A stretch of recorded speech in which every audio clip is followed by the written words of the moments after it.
In many cases, we're forced to shell a model to get our sheet metal body. In BricsCAD, the smconvert command simplifies this by automatically recognizing flanges, bends, and lofted bends. During bending operation, small cuts corners are typically required because of the material conflict.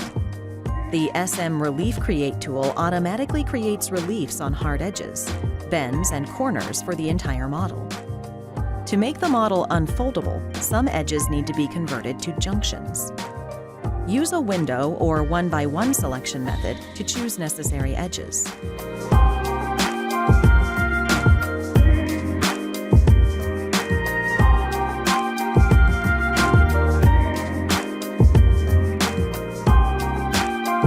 Convert the remaining hard edges to bends.